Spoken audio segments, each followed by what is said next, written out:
for 25 quid, and they're brilliant. They really are. What is that? Wi-Fi? And Oh literally, yeah, they are so I used simple. to have those. See, I actually, interestingly, I'm at my parents' house. So I got divorced and moved into my parents. So I kind Ah, of just go with what they have. Like I was gonna do this. I'll do the one on like in a couple weeks. We'll do that. I'll go to my work, but I figure we can talk for like I got like 10 minutes if you want to talk a little bit about Star Wars. I would love to. Yeah, yeah. So, what's your that's right. opinion about the? He was talking um about Disney owning Star Wars. I think it went downhill after Disney bought it. Personally, what's your opinion, Steve? I haven't paid much attention since Disney got it. I know that the Mandalorian series is huge on Disney, and Hmm. I think it brings a lot of people a lot of joy just to have those characters developed further. But I do think I consider the like the George the series, the Lucas Spielberg, that's like its own entity. That's the OG. Oh, I totally agree with it. It was one of the best. David, my man, what's going on? I'll be nice tonight. I'm not gonna give you your other hit. I'll give you a big one.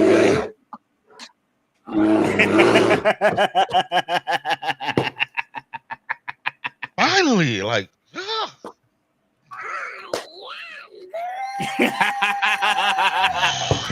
So, Steve, David's little nickname on this street is Baby Groot, and he hates it. and here's the problem. It doesn't make no sense. How am I You, baby Groot? I'm 6 foot tall, almost 300 pounds, and I'm not skinny at the twig.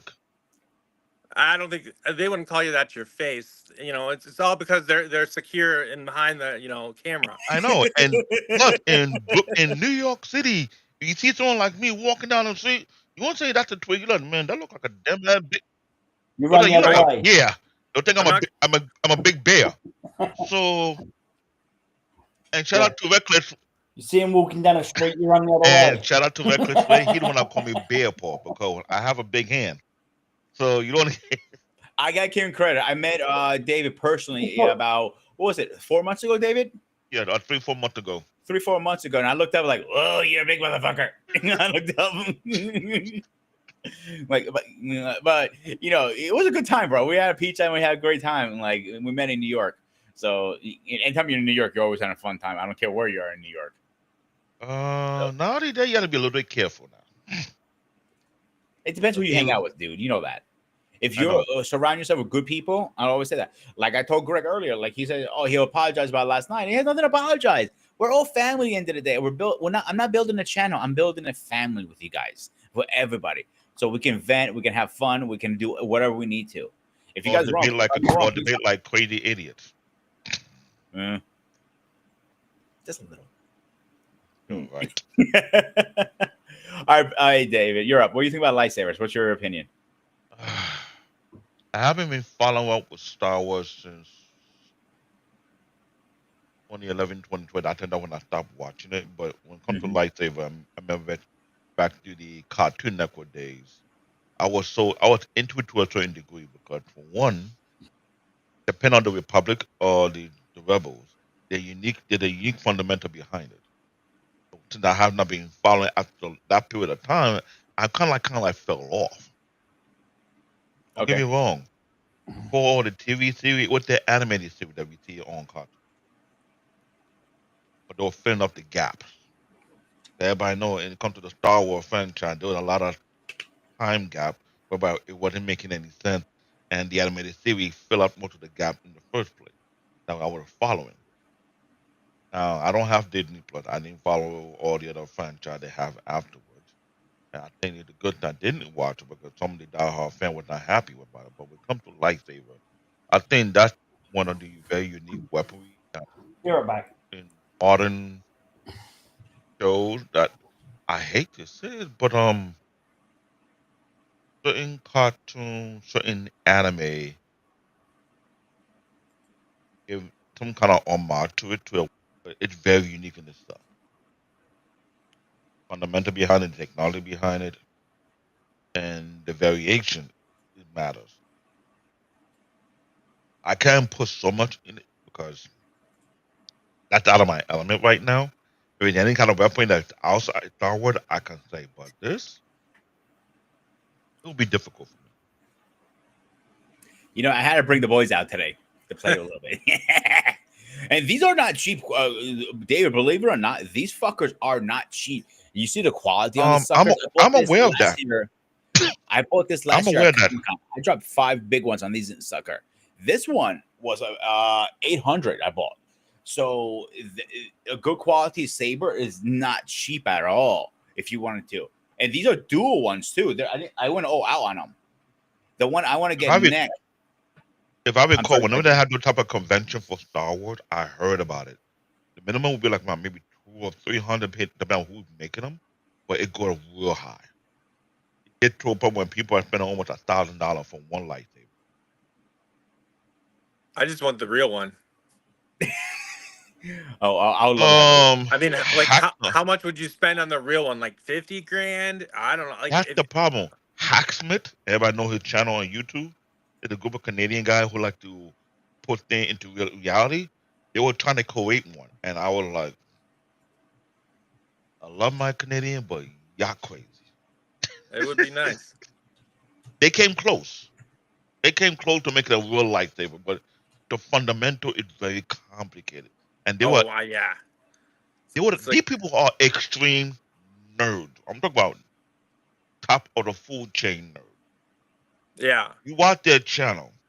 Any idea you think that's not possible, they were trying to make it happen. Well, we need people like that.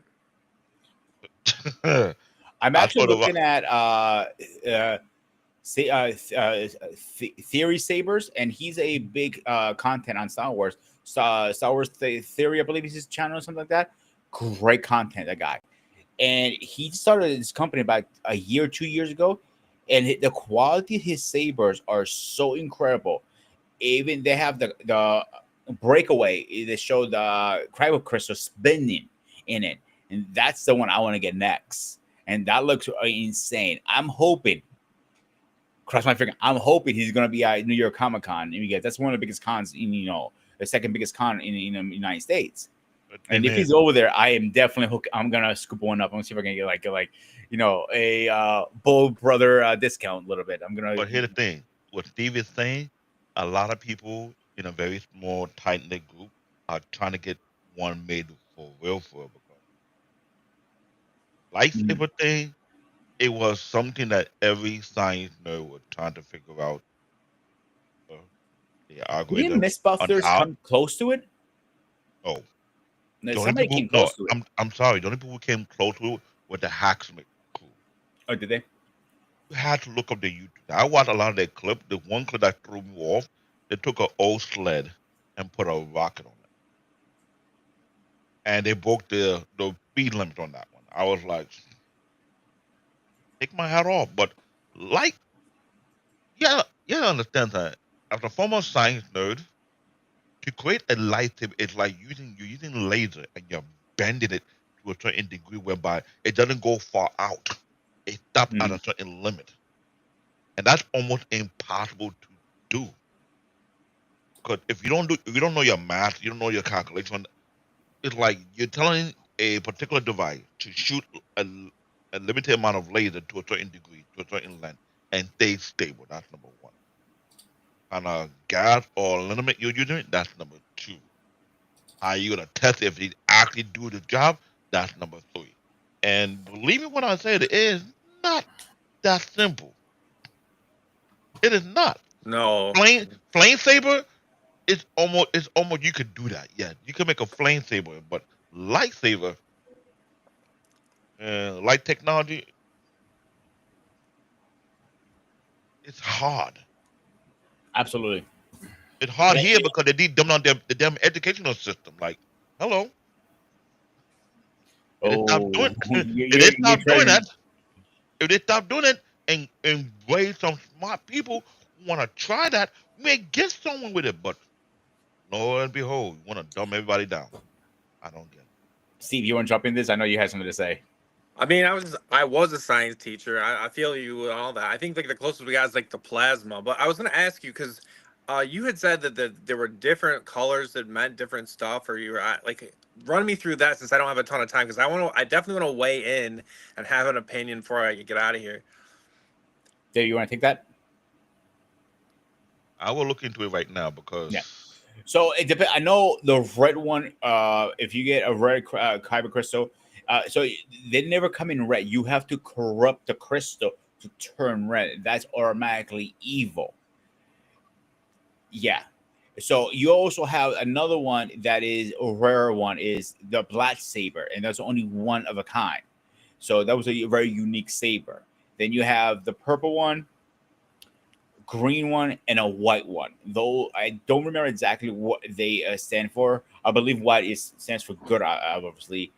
Green, I think, is named for knowledge, and purple for wisdom. Am I mistaken?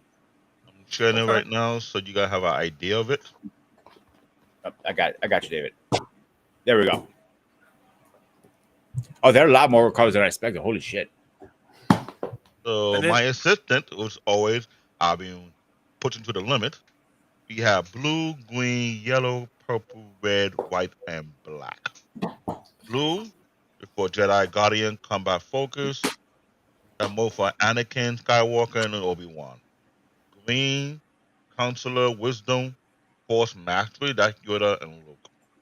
Yellow, Jedi Sentinel, balance of combat and skill. That's Raid and the Temple Guard.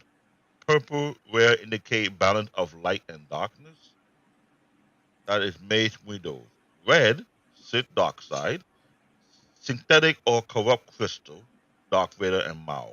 White, purified crystal that's for Ahsoka Tano after cleansing the Sith blade. And dark, that is black, the dark saber. Ancient Mandalorian weapon, unique flat blade, Tare Vazil and Gem. But the hilt and blade design it varies. The standard single blade, the double bladed saber staff, the cross guard saber, the shoot saber, the curved hilt saber, the whip saber or light whip, the dual phase sabers, the guard shuto, the pike saber, and the ring hilt saber. Interesting.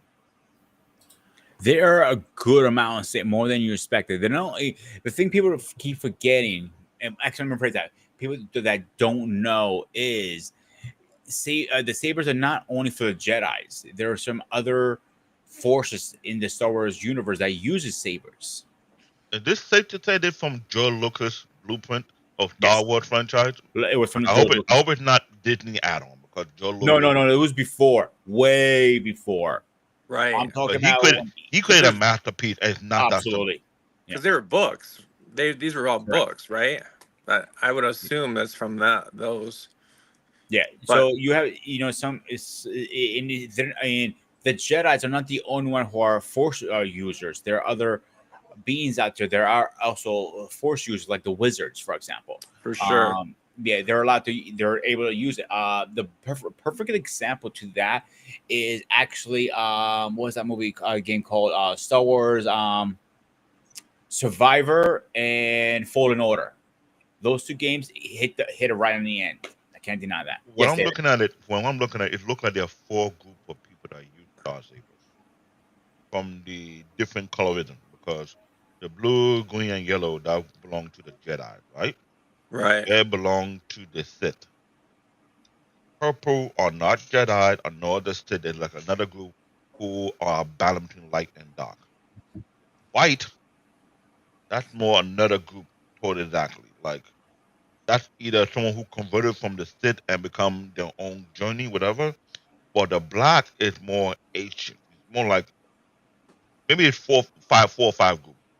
The black dark saber, it's not like it belongs to a particular group for Mandalorian or there's a different group of people. Hmm. That's correct. The way where I'm looking at right now, it's almost like it's separate. It's a bit of who controls what.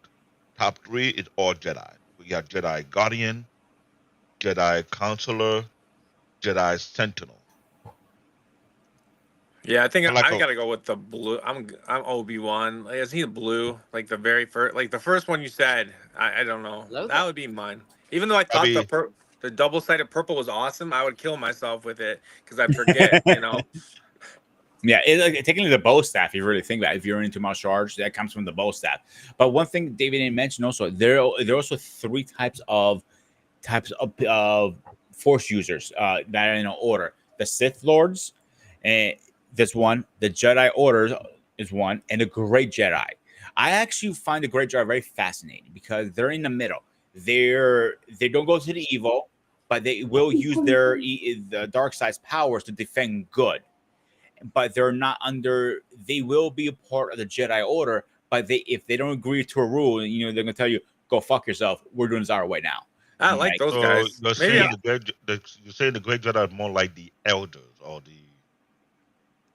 okay. the full In a chain. way, they are, but they're in the middle, David. If you read the profile, they have each one has a little profile.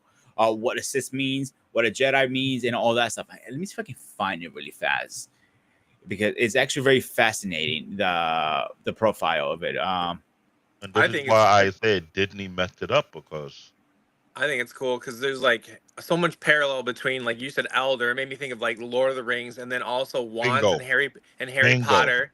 Harry Potter. It's all like the same story. That's what I was saying in the beginning. Is the Harry Star Wars? Potter is one thing, but Lord of the Rings is so detailed that Yeah. I hate to say it. The movie did it to a certain degree, but if you ever got chance or hold a book, to be honest, I never got chance to start reading a book because if I'm going to read the book, I need to not to be interrupted reading that book. Right. That book is bigger than the Bible. Oh yeah. It's got all those songs in it and poems and yep. Has anyone ever heard of Colin Firth? I've heard of them. I don't And the- come first. He built some of the things from Star Wars.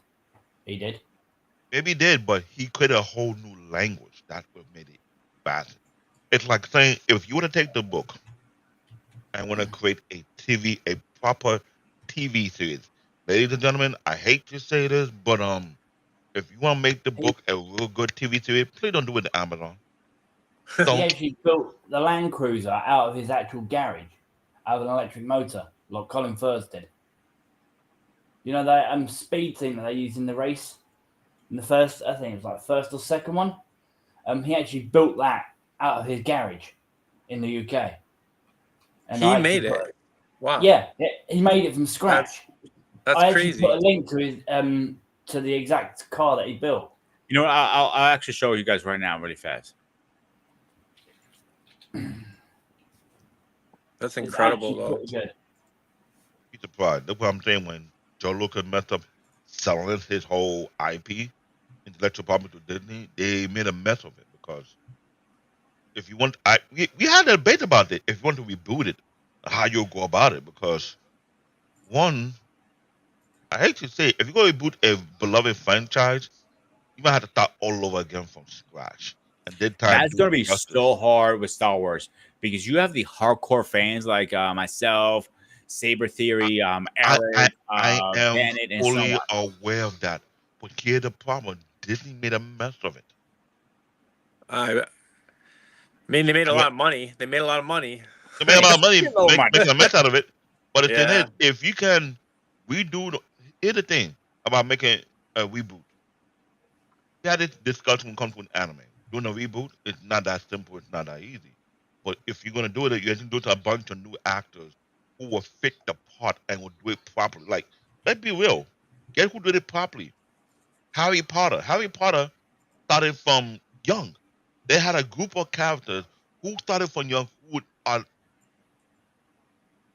die cat to that particular character, and they grew along with the franchise, which made it iconic.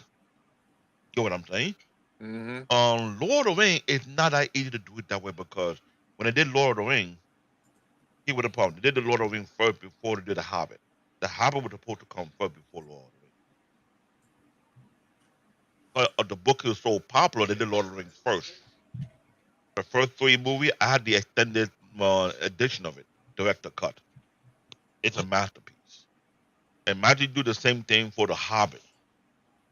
Yeah. Those two together, it's ridiculous. So if they would have had the director who did the movies do the TV series and start to die cat and start finding characters who will grow with the franchise and get it done properly, I would say put it on Netflix, not Amazon. Because I heard that Amazon did that to one book and they didn't do too well. We had that discussion about it, how Amazon have a bad way of messing things up. That's the Yeah. issue. Yeah, I don't know. It's just such a weird format now with all the streaming companies doing all of the production, but I don't know. I actually, guys, I'm gonna get out of here. I'm sorry to leave only so fast, but thank you All for right. having me on here. It's good to come in. Come in next time. I would love to. And I like Star Wars, but I like a lot of stuff. I love to read. I love, I'm up for any kind of discussions. But yeah, Star Wars is something that I think it's in everybody's hearts. At least most of the guys. I think it's more of a guy's thing. But These Star Wars for the older generation. I'm not sure yeah, about the new generation because yeah, I know who the fan of George Lucas and what he have done. They will follow into this hardcore. for This guy to build a car that based on the the Woo! cruiser. Yeah, that's pretty sweet. All right, you guys Yeah. have a good night, and thank you for having me for a minute. Yeah. Steve, do me a favor. Watch in the background. I'm gonna present something. I might be very interested on your end Okay. about this. All right, if you don't mind. No, yeah, I can stay for a minute. All right, cool. Let me just pull it up right now. It's actually very the code of the Jedi's and the stuff. I found the codes. So this Yeah, it might be in is UK. all right. This is a Sith Lord. So it says. I apologize. My reading is not the greatest. I have a reading disability. Peace is lie. There is only passion.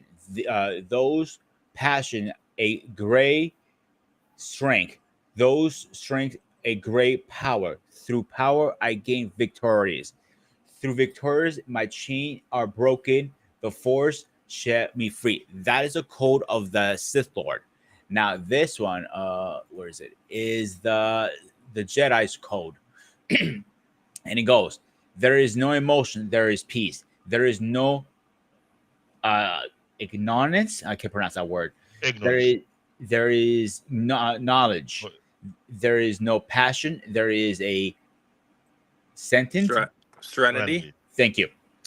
There's no There chaos, is there's no harmony. comedy. There is harmony. There is no death. There is the force. And the last one I want to show you is this one. This I one. like that one. That one's cool. Yeah. I'm not so much. I don't think I'm a natural Sith Lord, which I'm okay with. This is the great one. This one that fascinates me the most. I have found the Great Jedi is very fascinating. Okay. So there is no dark side or a light side. There is only the force. I will do what I must to keep the balance. The balance, what is what I keep me together. There is no good without evil, but evil must not be allowed to flourish. There is passion, yet emotion, sanity, yet peace, choice, yet order. I am wise of the flame. I'm the weirdo of the flame, the Oh, weirdo, protector on my of bad. balance, The weirdo of the flame. the They protector of balance. I am the thank you, holder Dave. of the torch, light in the way. I am the keeper of the flame, soldier of balance. I am a guardian of balance. I am a great Jedi. That sounds like a rogue. I I like it. actually like the gray. That I always graduate to the gray area because I think they're the most balanced from all Oh, three. they're a rogue. They're not on either side. They're, You know what? One Correct. hit me was there is no good without evil. That one, like that's true. You gotta have it, right? You gotta have some evil in order to get good, the light to shine. So that was cool. Thanks for sharing that. And Anytime, you brother. guys have a good night. Yeah, you too, man. right. Bye Thank bye. you. And I believe, I hate to say this, when Joe Lucas quit the Star Wars franchise, I don't think he realized how much a major influence that franchise became. Because remember, we talk about how anime, when it comes to the anime community, the Mhm. anime community consists of both anime creator and manga writers. And what people don't notice about that community is very unique. There's no rivalry among them. They work among themselves and they feed off from ideas from among themselves. So the way the Star Wars franchise have done, it influenced other franchise to either create something as expansive as that particular franchise or better. Because when you talk about lightsaber, looking at the list and the weaponry, there's the fundamental behind why Joe Lucas created that. And there's a detailed information behind each one. This is why I wish I took more time to study it, but I when I heard when he sold it to Disney, I was like, oh, he sold it to the devil himself at that point. But I have a video I want to play the first. I have a couple videos. I want to play the first one right now, so we can keep going with our conversation because I'm actually enjoying this tonight. I don't know about you guys, but I'm a geek who comes. What was the weakest lightsaber color? In Star Wars, we've seen a lot of different saber colors like blue, green, and even purple, but there was one that was known to be the weakest. Instead of any of the colors I just mentioned, the weakest color was actually orange, and here's why. See, most lightsabers were powered by a kyber crystal, but orange sabers weren't, and instead, most of them were powered by what was called a Colin crystal. Colin crystals looked almost identical to kyber crystals, but when ignited, the blade was a lot weaker and could barely even cut through things. This crystal had such a reputation for being weak that many called it Fool's Kyber. What was the weakest light? okay. So The orange idea is the weakest one. That's But here's the thing: the idea to using a crystal to power a lightsaber. As a nerd, it's how would I say it? There had to be a fundamental reason why you're looking to put it that way. It's the nerd side of me. Because everybody understand when you shoot light through a crystal, the light will retract or it gets split up to different spectrum, right? And looking at that, it's like saying there had to be a unique way of using the crystal to not only refract the light, but also bend to a certain degree. So that is why when I'm seeing right now, I'm thinking maybe there's a possibility that you got actually create a lightsaber, but if you can understand the fundamental of and crystal and behind it, how you can in that certain way. Shout out to Tony so. Stark, Here's two that in questions particular, for the a panel right now. arc reactor. Why did they use inferior crystal? So here's two questions. They are really I'm not. fast. I said, why did they use the inferior crystal? So that's don't one know. question. Why didn't they? I don't know how to answer that question. That's above my pay grade. I think it probably because it couldn't handle the power behind it. That's the only thing I can think of. But the second thing, I don't know if you know this, David. Before on the first the Great Jedi War, the first one, they didn't have lightsabers like this. And loose lightsabers, the crystal was the power source, right? They had actually a backpack, a little mini like a fanny pack that used to power the lightsabers at one point. So that explains you right there.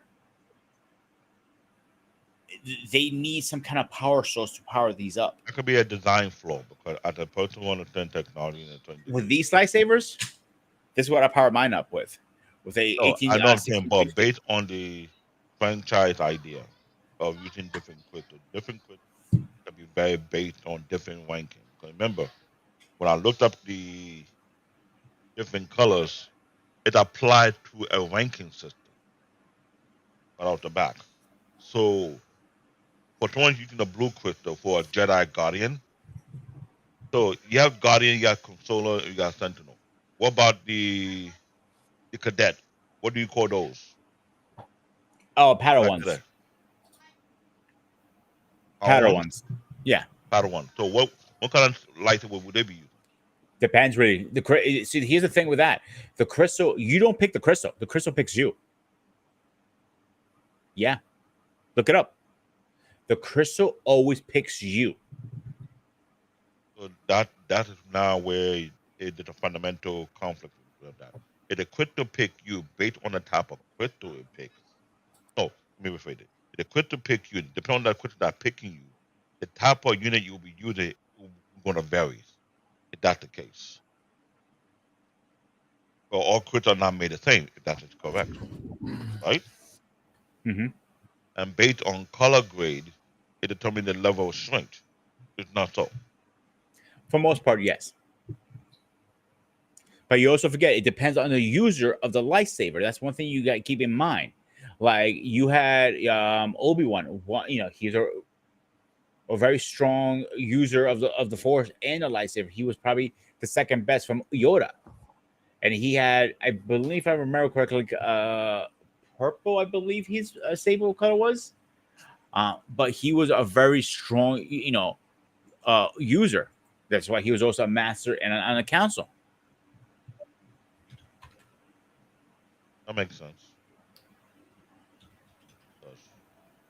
But if I'm trying to look at it in a more technical aspect of things because the crystal picked the user, and based on that crystal, it depends what kind of unit you're allowed to use it with. That's Yeah, I looked up. I was right. It was purple. Obi-Wan had purple. So it really depends. It's like Anakin, for example. He had a different color than when he turned evil. His crystal got corrupted. He had to remake his saber not once, but not twice, but 3 times. The first time he had to remake it was after he got actually no 4 times. I'm lying to you. Was it 4 times? It might be 3. The first time was when he lost his arm during the Clone Wars. The second time when he lost it during Obi-Wan's fight, and the third time when he actually, he fought a stray Jedi and he lost it in the combat. So he had to remake his saber 3 times.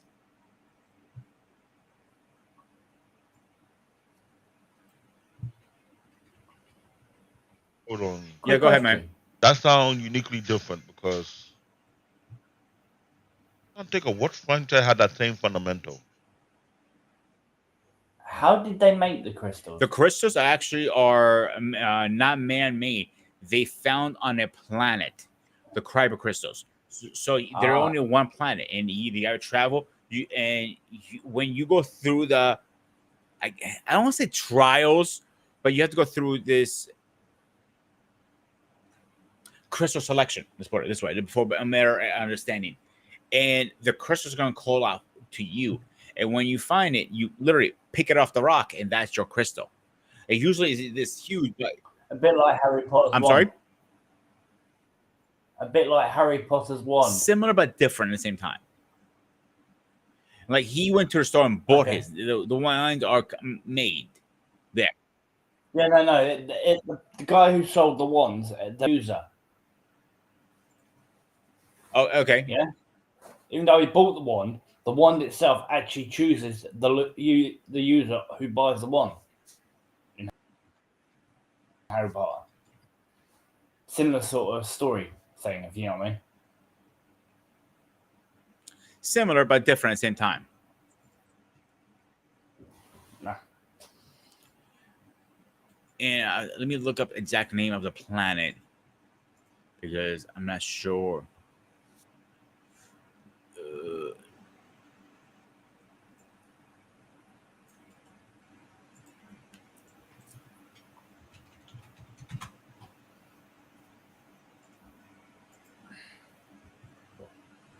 And the planet is called Jengaman. And it was discovered in 1878 BCD. That's Star Wars years, obviously. It was that's the only place you can find that crystal. So you have to get it from there.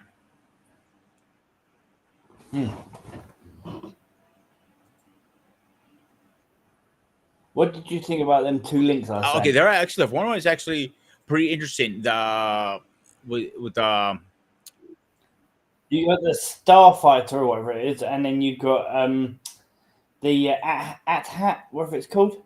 Flaming Saber. Let me get this buff up here really fast. Give me 1 second. I'm actually gonna put them up here. Well, when's this damn commercial to be done? All right, so this one I actually enjoyed this one a little better. This guy went all out. He went all out on this stuff.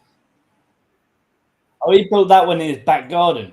I seen some crazy shit, but damn, this guy really went all out. No joke. I know that one. Yeah, he built that one in his back garden. Good shit. I wonder how long it took him I to build think it. he bought a smaller one for his kids. He actually, because that one's made out of steel and wood and stuff like that, but the one that he built was all made out of wood so that his kids can climb up there and play in it. I've seen this stuff like that online, but that's the first time I actually seen that scale.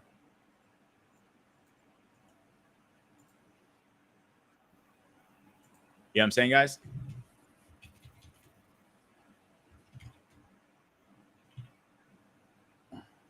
Guys, you guys gonna be muted today, or you guys gonna talk? I see it is the fact that he did that.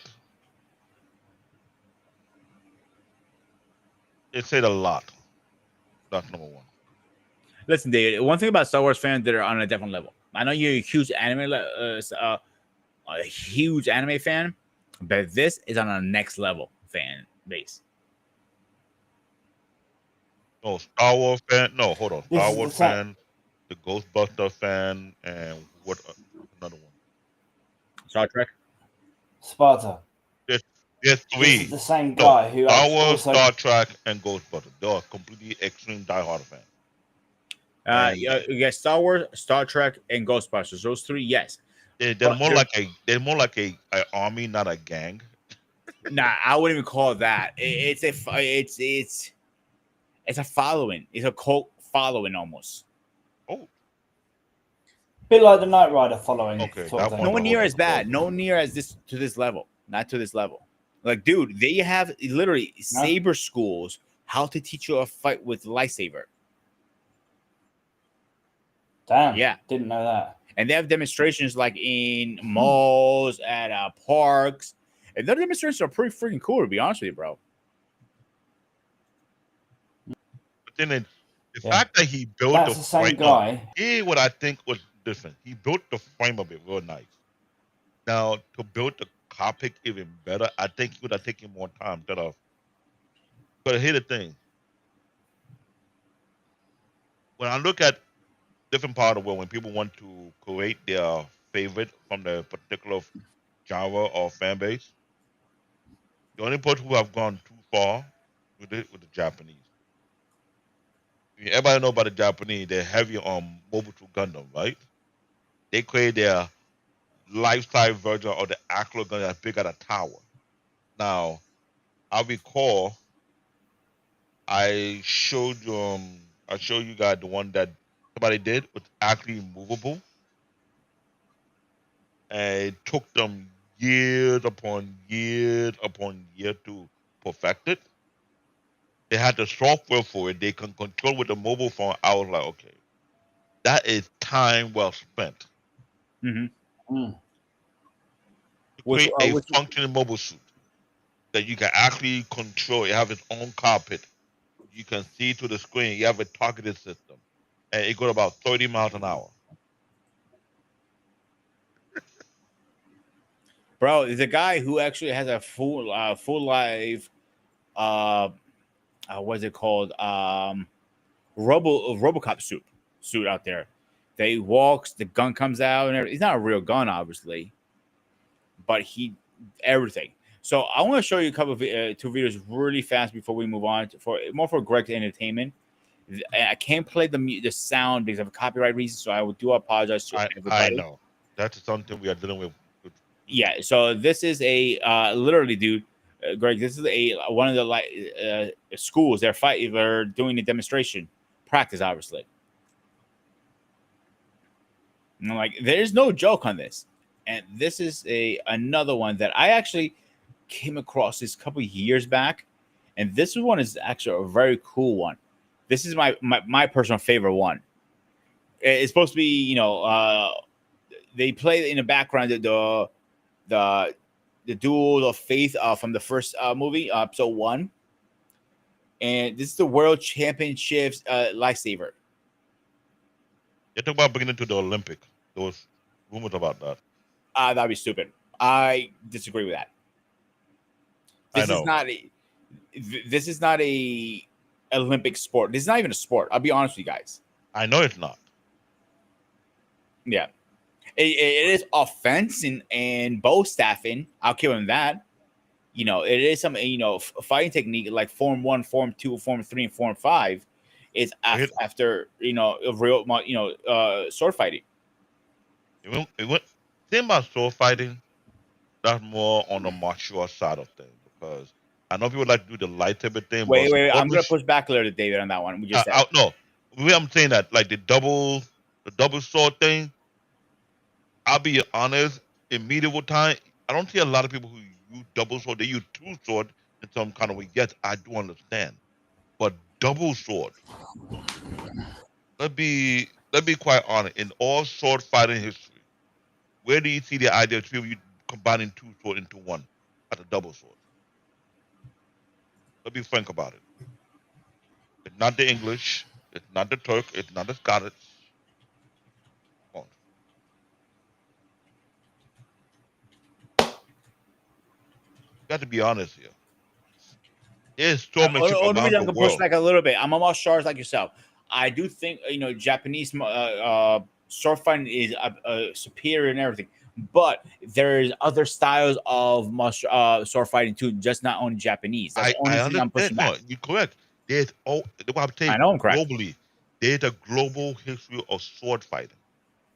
The English style of sword fighting, the Indian type of sword fighting, the Scottish, you have the Greeks too. Don't forget about the Greeks. The Greek, I know the Greek, the Japanese, the Chinese, the African, Native American. Yes, they're different style, but the style whereby the range of weapons has expanded tremendously. Plus, craftsmanship. Mm-hmm. We had shows that were comparing sword construction and design, and which sword is more likely the strongest or the hardest sword, based on how it was smithed. We all know the Japanese katana is top notch. All right, David, hang out 1 second. Let me get this guy in here. Ladies and gentlemen, please rise for our president.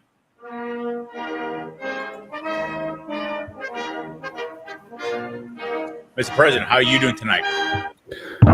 Pretty tired, but just want to jump on for a little bit. All right. I don't know about you, my man. I had to bring these out tonight. I had to bring my boys out. I see it. So I don't think I ever showed you this one, did I? This is the first one I ever bought. No, you didn't. This is the first one I bought years ago with CQ. CQ, I was almost threw a freaking a book at my head because I paid $800 for the sucker. Remember was that Saber Forge or what? Yeah, remember I told you don't buy them; they're not worth the quality. Mm-hmm. It is a good metal. Don't get me wrong. It's the soundboard with the quality is not there. Yeah. Now you probably remember this one, of course. Oopsies! Don't tell my landlord. Man, this is you probably remember this one. Well, yeah, that's the one you bought last year, right? Yeah. I'm hoping this year is Saber Theories is going to be there because I will pick another one up this year if he's there. I collect them, dude. Shit. You're crazy. But... Yeah. Hello, Craig. First of all, hello, Craig. How are you doing tonight, sir? I'm doing good, buddy. Good to see you again. Yeah. So tell me, what's your opinion about Lightsabers? Do you think it's a weak one out there, a weak color? What you mean? Just give me a little briefing. I think it depends on the situation, right? I mean, bottom line, it doesn't matter who what strength of lightsaber you have. Will it cut through skin? I was watching a little bit of one of the videos you were saying, but the orange ones, they couldn't cut through metals or whatnot. But what's this application? If you're in a wartime situation where you're going man to man, as long as it can cut through flesh and bone, that's all that matters. It doesn't have to cut through necessarily metals when you're in the field, just like a traditional sword. When people used to fight wars and battles with swords, with actual swords, as long as it goes through flesh, then that's really all that matters. So it doesn't have to be super hyped up. Really, it's only when you're talking about Jedi versus Jedi is where it's going to possibly factor in. But even then, it really depends on the skill of the Jedi. Now, we all, I know you guys didn't talk about, I think there's like 7 saber forms or main categories. I mentioned, so, right, so it's 7. It, so again, there's defensive ones, like Obi-Wan was known for like a defensive one. Anakin's was a lot more on the aggressive side. Mace Windu, he used I think it was called the Vapod or something like that. That it was kind of like That's very what I close to the dark side, which I thought was one of the reasons why his lightsaber was kind of purple. It was almost like a blue and a red lightsaber. Blue and red typically in pigments, makes purple. So I thought it was purple because of its use of dark energy or dark side energy. And Mace, he was able to balance it out and still stay on the light side, but draw into some dark side energy when he needed it. So that's really, I think, what matters as well is the skill of the wielder of the lightsaber. And as long as you're skilled, then I don't think it really matters whether you're using a red or dark or a red one, a red Sith blade or a black blade or a white blade. The idea is to dismantle or to defeat your opponent. So Correct. So I'm sorry to cut you off, Paul. I looked up the forums. I'm actually going to show my screen for this one because there is a lot to try to pronounce here. Okay, Form 1, Shin Kong, the most balanced form, focus of Fumero and used for dimension enemies. Disarming Can't pronounce enemies. that fucking word. Thank you, Paul. Form 2, Masao. Form 3. So I believe that's the one that Obi-Wan used. I believe so also. Form 5, Athang. No, Form 4 is Ataru. Form 5 is Sheen. Thank you. Jim So, I believe that's basically what Anakin and even Vader, he kind of made like his own version of it. But again, it's meant for like aggression. It's very powerful, and it's meant to kind of beat a guy down with it. If I'm not mistaken, I think he mixed a couple forms together because of his new armor, he couldn't move as fast. Correct. So he had to really modify it in order to, to make it effective.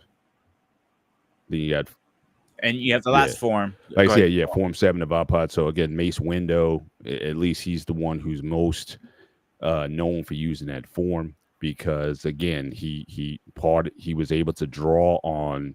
He was like the one who got very close to using dark side force powers, but it never corrupted him though. He was able to sort of balance the two out, and that's why I always thought, like I said, his lightsaber color was purple. Now it was purple in the films because Samuel Jackson wanted a purple one. He actually asked George personally because he asked George is like, what are lightsabers? So it's usually blue, green, and red. You get a choice, and then he said, well, what about purple?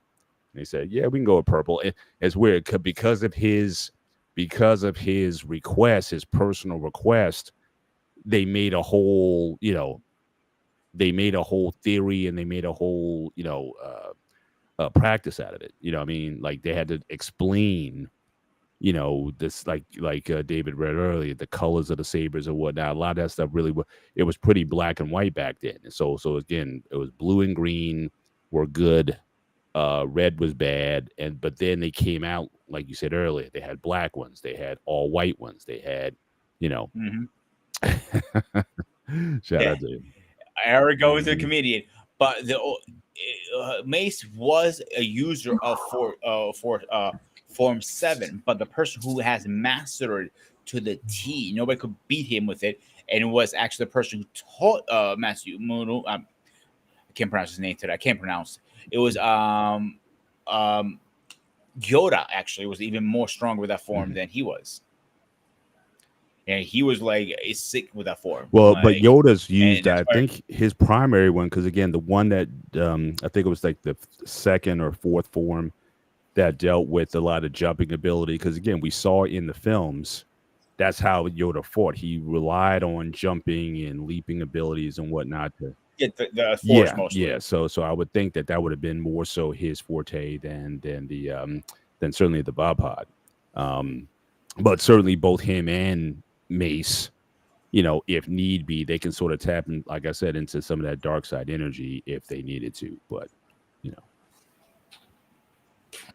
and you don't see Yoda really tapping into the dark side as much. Only one little scene when he got attacked with the Force lightning, then he caught it and it returned it to the. Well, I thought That's in the the only Clone time- Wars, I thought there was I thought there was an episode where he kind of tapped into Darkseid a little bit to help him overcome. I don't know if it was in the anime series. I don't know if that was in a fight with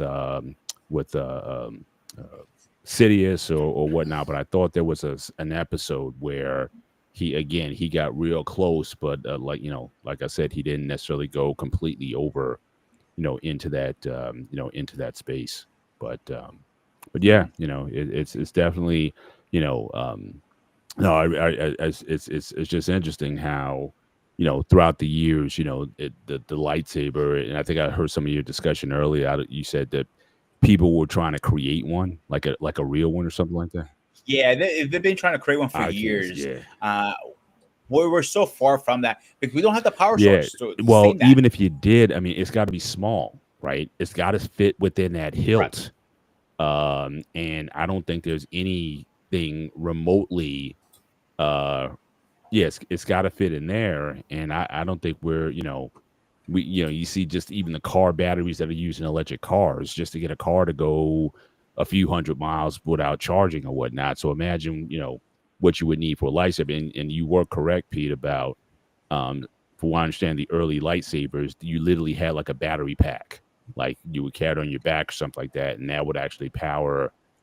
On the hip, they usually carry like a little fanny pack. that would actually power your lightsaber from there until they were able to sort of put it into the hilt itself. So, definitely that was a thing with with those back then. But I guess for me, like I said, it's less about the lightsaber itself, but I just personally want to know, like, who, from what you've seen in all the Star Wars, who's your favorite fighter? Ooh, that's a rough question. Ooh, you came swinging tonight, Paul. Because to me, that's where it is. I mean, skill. They say skill pays the bills, right? So again, give me a skilled combatant using little over giving you the top of the line best weapon, but you're not very good at it. So I would rather go with the guys who really can get down and so whether it be from the movie franchise or from the animated series or any other iteration of what you show. I'm actually going to use a different franchise, and he's new to the series, but I fell in love with him because he's like a confused little individual at first, but then he finds himself way. He was first in Star Wars Fallen Order, then Star Wars Jedi Survivor. His name is Cal Consensus. He was the main character in the Star Wars game. I'm telling you, Paul, I know you're not a gamer, but I know you're a Star Wars fan. If you can just get this game, play it on your PC at least, you're going to call me immediately afterwards. You're like, dude, I am in love with this fucking game. That's how good it is. I put it this way, 9 out of 10. And on PlayStation 4.3 out of 5. It tells you right there. And I'm not telling you that because I'm just a Star Wars fan. I'm telling you as a gamer too, is one of the best Star Wars games ever made. But Cal, he has an interesting storyline because he survived Order 66. He was hiding. But as the game produces, he's tapping back to his Force styles. And he remembers his master's techniques. And he's learning new techniques as he's going through the what are those little library things they're called them? You know what I'm talking about, Paul. Oh, you mean the Jedi Archives? Yeah. Yeah, but the little the books that you find all over the place. They have them. He found man, I can't even recall what they're called right now. Eric, help me out. You know what I'm talking about. They're little pyramids. It looks like almost. Oh, the holocrons. Thank you. He finds a holocron. He finds a new style how to teach. Learn himself. And he, as the game progresses, he learns different style. And cool thing with him is he starts with one lightsaber. Later on, he earns the double lightsaber, and that's really cool. Go ahead, bud. You don't have to raise your hand. You can just jump in. Yeah, sorry, I didn't want to interrupt. That's why I put my hand up. You're good. You're good. What was the game called? Star Wars what? Star Wars Jedi Fallen Order is the first one, and Star Wars Jedi Survivor is the second one. It's two of the best games ever made. So, Paul, come back on you. What's your favorite Jedi then? Oh, it would probably be Anakin. I mean, it's a toss between obviously Anakin and Obi-Wan. I mean, I think certainly Really? the fight that they had again at the time. It was a cool fight. I gotta give him that. I mean, and the crazy thing about it was it wasn't even the best, because if you watch, you can watch some you can certainly watch some of the behind the scenes footage, like where they actually do the simulation. The fight was even better Mhm. than what actually made the cutting room floor. It was that good. And we were like, even the fight that they had with Count Dooku, where it was Obi-Wan, Anakin, and Count Dooku at the beginning of the film of Oh Revenge yeah, of the that was a Sith. cool one too. But it was even cooler what they shot. So it's like what they rehearsed was a lot better than what the actual finished product was. So they definitely left a lot on the cutting room floor. Oh yeah, I agree. But So one thing I want to jump in, and I don't know if you may not know this. So people have given so much shit to Lucas during that movie. He said, "Oh, a real, sword fight. You're not be swinging your saber around, all this stuff." But people don't understand the reason the swinging was. So every time Anakin was trying to make a strike, Obi was already there to block him. So he swung around that. Same thing for Obi. Because they knew each other's moves. So the whole swinging around thing. I'm sorry. Yeah, they definitely knew each other very well. They trained they trained often. So yeah, definitely. But no, I just thought, and that's the thing that was really disappointing about George and the prequel trilogies that really hurt, because I mean they stepped up the Star Wars fighting so much. It went up like 10 levels. Like I know the classic, Obi-Wan versus Vader in the first movie, and you got Luke and Vader in Empire Strikes Back, and you got the third film. But I mean, nothing compares to what we saw in the prequel trilogies. Nothing.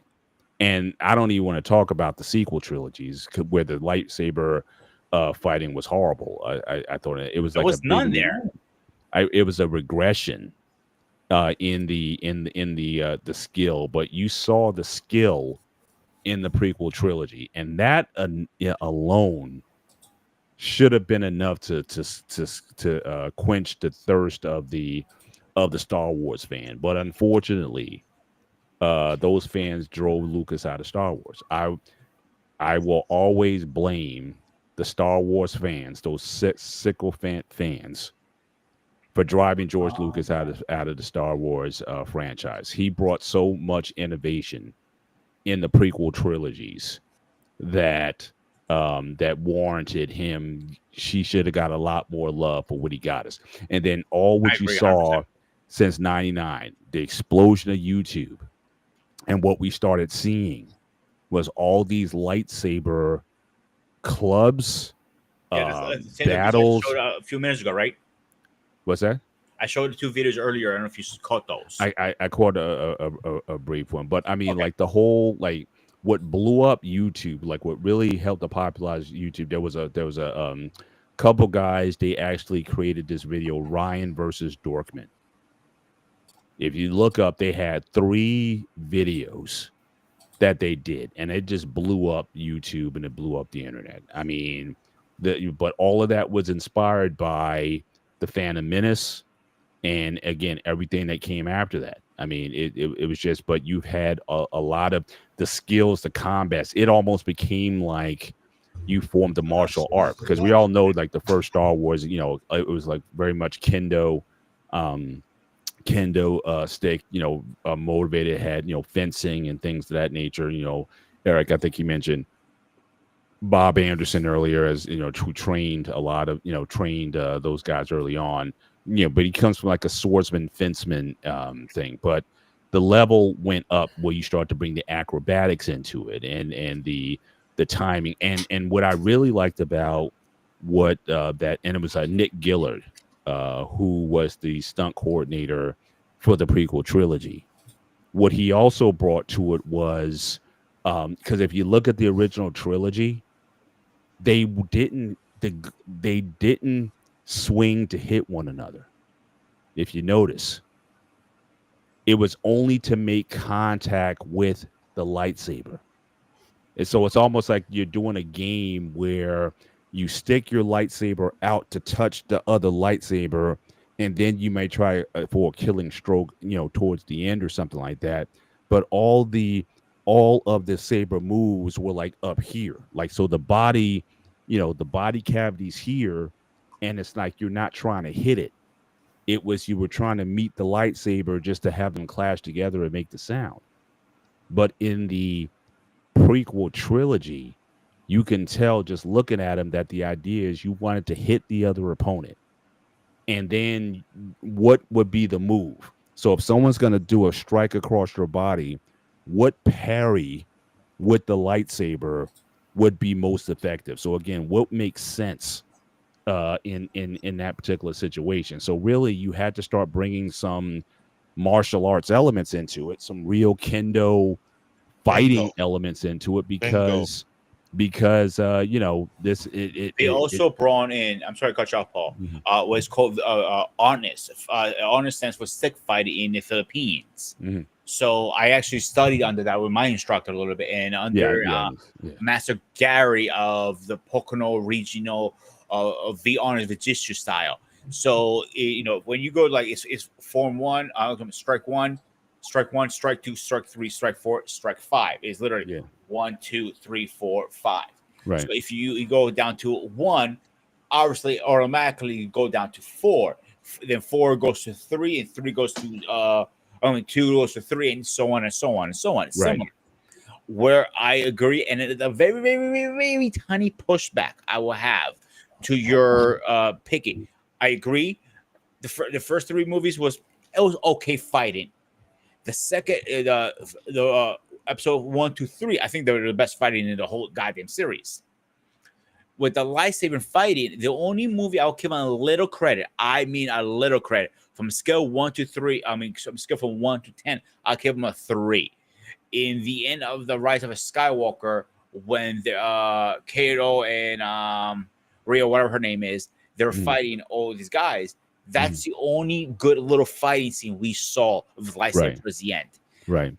But if I had to pick the best battle, it couldn't be good though. In fact, the fighting was so disappointing, but because again, the main combatants were not even Jedi or Jedi trained.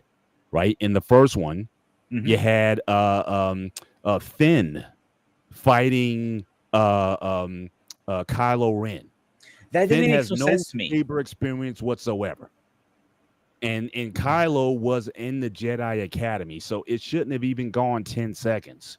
That's why I said it makes no sense. Yeah, but even in the last one, in the Rise of Skywalker, those combatants, like, they weren't really saber users either.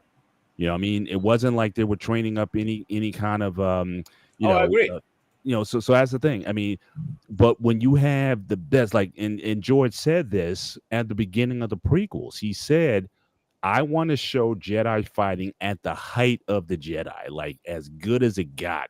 Because all we got in the first films was you had like a boy, Luke Skywalker, versus an older seasoned Jedi, or you had 2 old guys with Obi-Wan in old age versus Vader. But he wanted to show prime Jedi. So it was going to be more intense. It was going to be more athletic. It was going to be more of, just action. And I think we got that. And like I said, in all 3 films, I mean, the fact that you had the Attack of the Clones, you may not have liked it, but again, to see all those Jedi fighting at once, hundreds of them in the final battle scene. I mean, come on. I mean, that's. Oh, I'm going to agree 100%. Only thing I may be a little biased here, and this is my personal opinion. If I had to pick from all the movies, which one is my favorite one, is number 3. Episode 3 is the best one in my opinion. I know a lot of people hate that one for some reason, but I didn't mind episode 1, 2, or 3. People say, "Oh, I didn't like the love story." What the fuck do you think he's gonna do? Grab some lotion and sit in a corner and jerk the fuck off? Like, that is the point of it. They had to do the nasty at some point in the series, right? I mean, Luke and Leia got to come from somewhere. They weren't force created like apparently Anakin was. So you knew they had to do the nasty at some point. I mean, look, did the romance seem a little bit forced? Yeah, it did, especially in Attack of the Clones. Like it's like, yeah, you know, she wasn't feeling like that, and then all of a sudden at the end, she's like, I deeply love you, and all. I thought they kind of forced the romance a little bit on that a bit too much. Maybe I'll give you that, but as a Star Wars lover. That sounds so fucking weird, actually. Pause. Here, I need to put this is for me now. You've reached your limit on talking. Shut the fuck up. And this was on me for one. I got one of them. But as a Star Wars fan, I gotta give you credit. Yeah, it was forced. But you know, if you had to, let me ask you a question, Paul. If you had to pick the best battle from all the series, is it still Anakin versus Obi-Wan? From Revenge of the Sith, yeah, absolutely. I mean, certainly, but even again, Yoda versus Palpatine, that was pretty cool. Very good. The one that was disappointing was Palpatine versus Windu. I mean, that one, it was so fast. You know, yeah, it just wasn't. But again, neither of those guys, I don't think neither one of them put the work in. And now you want to say maybe they were too old to do that. But again, if you go back and look at the training footage of Hayden and get the guy who plays Obi-Wan. But you look at they put hours, if not hundreds of hours, in choreographing those fight scenes to the point where it looked like I said, go back and watch again the training footage. It looks good without the special effects on the lightsabers. It really looks like they put their heart and soul into it to really make it what it was. And I'm glad you mentioned that because that's what I was trying to tell him earlier before he came on. Come to the Star Wars fight scenes, there's a little adder of martial art in play. Like you mentioned Kendo, and that's the first thing that came to my mind from the very beginning. David, I never argued with you. I agreed with you, actually. I know you agree with me, but here's the thing I'm trying to point out. I'm watching a lot of science documentaries where they talk about swordsmanship, different sword design for different regions of the world, right? And when they're displaying the weaponry they use, from the English, from the Scots, from the Vikings, from the Indian, every other region besides the Asian region, not once have you seen any weapon where they have a double sword. That's never been done. The broadsword, that's the one whereby it's so heavy, you need a much longer handle so you can distribute the weight based on how you grip it. It's more than likely the common thing. But double swords, that's always been a thing for the Asian community. Either be the Japanese are using that type of thing because they have katana. Chinese have a different style of making sword, very unique, different. Never been a kid of joining swords. India, that's not gonna be the case. So that's out of place. This is why I say when you watch document like I watch document come to Storm, because I'm over the fan of sword, on how it built, how it's made, how it's designed, what the science behind it. And when it comes to blacksmithing sword it's an art. Oh, absolutely. I will agree with you. They keep it 1,000. It is a art. And it still is an art today. The only art that is hard to master is building a katana because there's a bunch of folding techniques based on the material and how many times you gotta go through the fight. Like, dude, it's not a joke. So when you see the Star Wars fight scene, you can tell right off the back. If you're a fan of swordsmanship, there's a mixture of one or two or three different type of martial arts in the sword play, regardless. Because fighting with a double sword is not that simple. Yeah. But what was your reaction when you saw Maul in the first movie where he ignites that other side? Oh, I was. You were like, holy. That's how I was. I was screaming up in my lungs like, "Holy fucking shit! This is fucking cool!"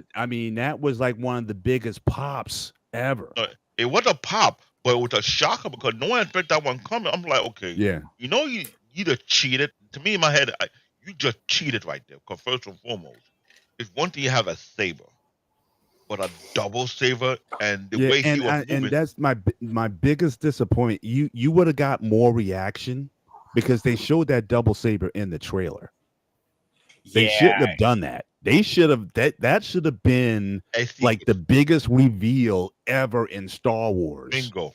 But when they showed it in the trailer, I'm like, I mean, yes, it's enticing. It's like you want to see it because you want to see a double helm lightsaber, but they should have held that one in my view. Yeah, and I just agree had with the you. whole audience would have just like They could flipped have out. kept it out of the trailer. So when Exactly. you see it in the movie, and you're like, that'll be something you put a hidden camera and watch everybody react to like, holy. Yeah. Like if you guys remember foremost, when they did the last Spider-Man movie, it was rumors going on, and Disney for once did a great job hiding this about bringing all three Spider-Man. Yeah. It was the biggest pop for that too. Exactly. And BCQ were arguing for months on that. And when I was right, guess who was calling him and rubbing it in his face? This son of a bitch right here. Yeah. The thing is, the fight scene with a double sword, here where the complicated come to play, because what Mr. Benjamin is very, very true.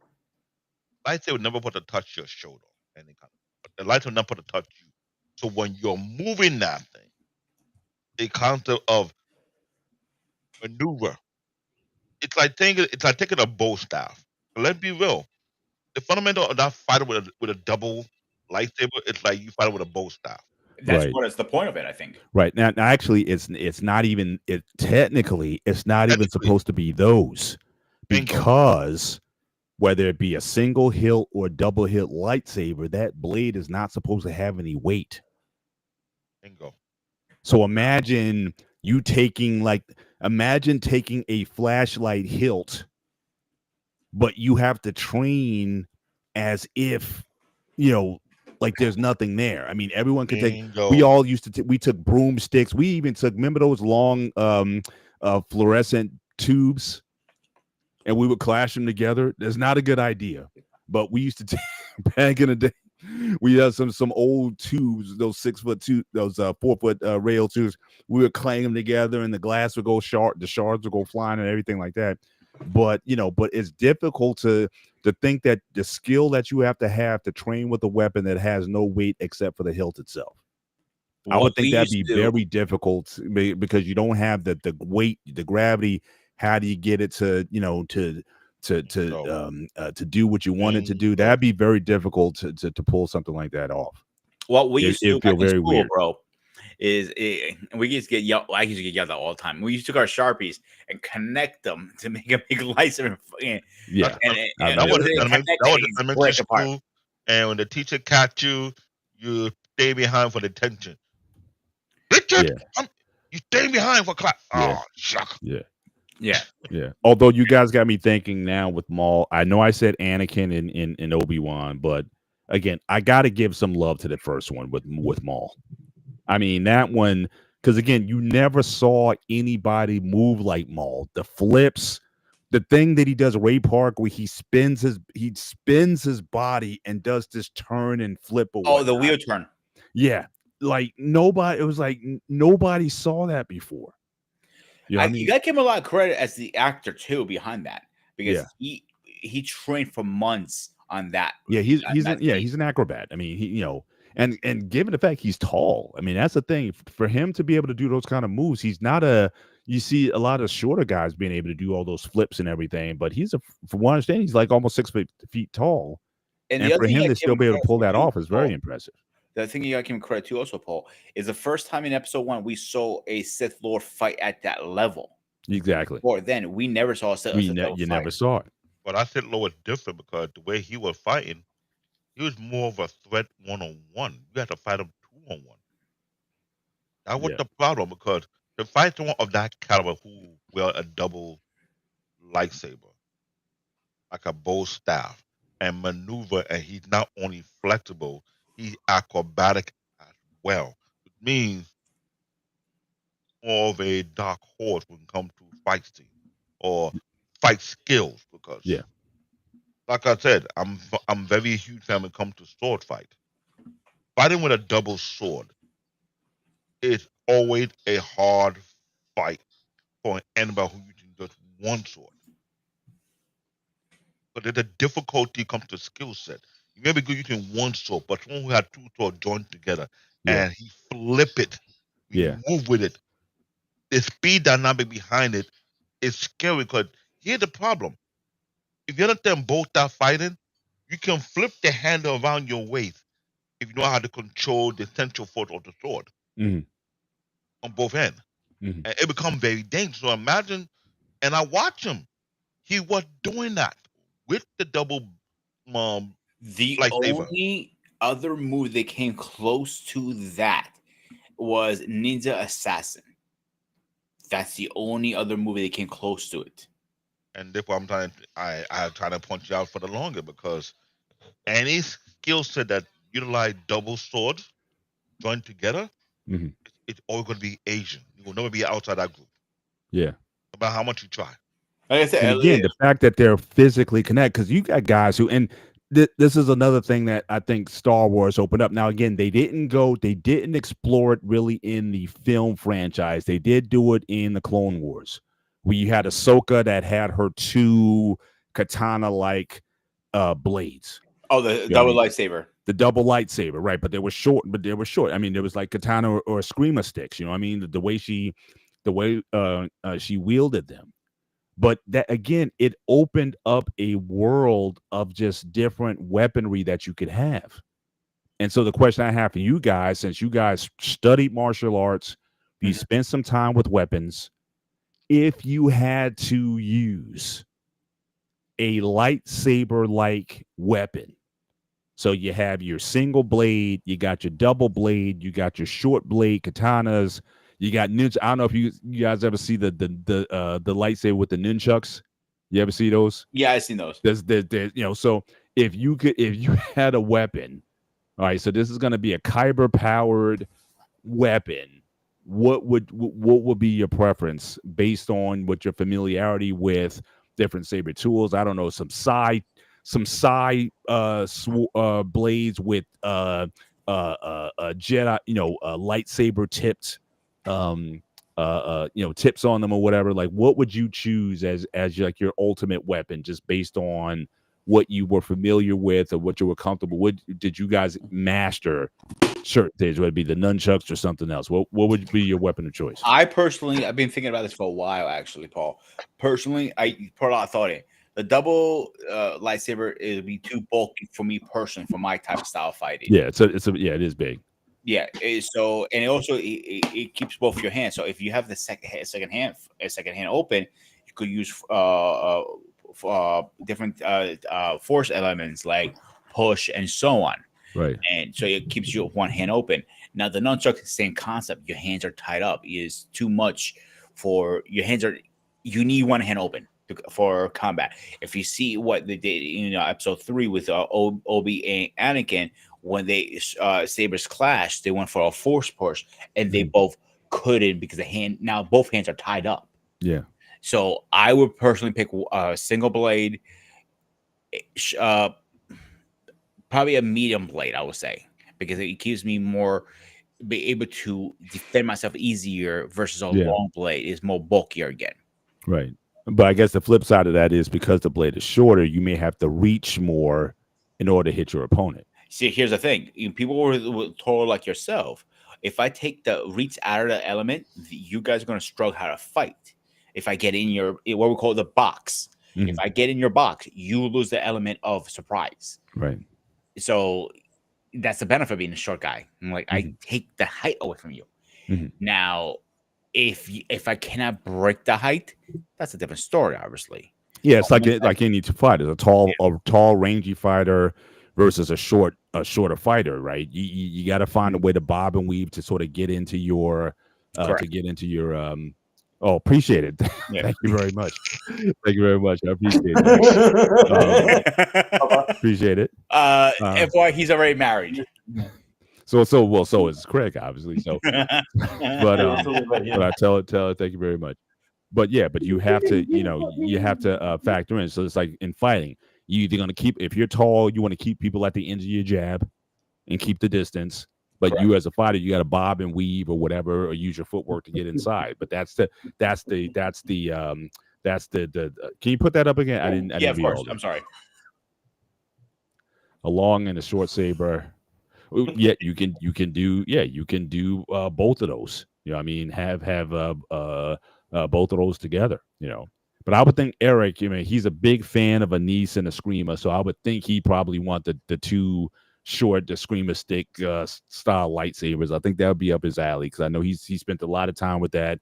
He also dealt with, I think, the 3-section staff. I think he also had that in his arsenal as well. I don't know how that would work with a lightsaber. It would almost be like the double-sided lightsaber per se, because you got to at least have the center. You still got to be able to wield the center of it. See, so I guess it would be dangling lightsaber blades on the end of the staff in order to get it to work. See, my instructor's favors 2 weapons, and he was religious to us getting these down packed.